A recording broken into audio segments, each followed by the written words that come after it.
Okay, அன்பு சொந்தங்களே, இன்னைக்கு நாம ஒரு ஆர்கானிக் ப்ராடக்ட் பார்க்க வந்திருக்கோம் நேரடியாக தோட்டத்துக்கு. ஸோ எங்கன்னு கேட்டீங்கன்னா ஈரோடு மாவட்டம் பவானி வட்டம் ஆப்பக்கூடல் புத்துக்கன் அருகே உள்ள ஒரு தோட்டத்துக்கு வந்திருக்கோம். பேரிச்சம்பழம் தோட்டத்துக்கு இங்கே முழுக்க முழுக்க ஆர்கானிக் ப்ராடக்ட். ஓகே, இது எப்படி இருக்குன்னு நம்ம தோட்டத்துக்கரை கேட்போம். வணக்கம் ஐயா. வணக்கம். இப்போ இது நீங்க முழுக்க இங்க ஆர்கானிக் ப்ராடக்ட் தான் பண்றோம். அதை பத்தி சொல்லுங்க ஐயா. நாங்க உப்பு போடுறது இல்லை, அதான் ஃபெர்டிலைசர் பெஸ்டிசைடு எதுவும் யூஸ் பண்ணுறோம். இயற்கை உரம் மட்டும் போடுறோம். இயற்கை உரம் மட்டும். உப்புக்கு பதிலாக ஆட்டு சாணமும் புண்ணாக்கும் போடுறோம். இந்த மருந்து அடிக்கிறதுக்கு பெஸ்டிசைடுக்கு நாங்கள் என்ன பண்ணுறோம், மீன் நம்மளை மட்டும் அடிக்கிறோம், வேற எதுவும் பண்ணுறது இல்லை. இயற்கை தான். இது கிலோ எவ்வளோங்க பேரிச்சம்பழம்? கிலோ 300 ரூபாய்ங்க. 300 ரூபாய்ங்க. Okay okay. இது நீங்க நேரடி ஏஜென்சிக்கா இல்ல கஸ்டமருக்கு மட்டும் தான்? நேரடியாக கஸ்டமருக்கு தாங்க. அருமை அருமை.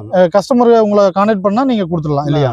கண்டிப்பா. ஓகே, அன்பு சொந்தங்களே, இப்போ பார்த்தீங்கன்னா இங்கே முழுக்க முழுக்க பார்த்தீங்கன்னா ஆர்கானிக் ப்ராடக்ட். ஸோ இது நீங்கள் தேவைப்பட்டா உங்கள் டிஸ்பிளேல அவரோட கான்டாக்ட் நம்பர் கொடுத்துருக்கோம். நீங்கள் அவரை கான்டாக்ட் பண்ணீங்கன்னா உங்களுக்கு ஒரு சுத்தமான ஆர்கானிக் ப்ராடக்ட் பேரிச்சம்பழம் உங்கள் கைக்கு கிடைச்சிரும்.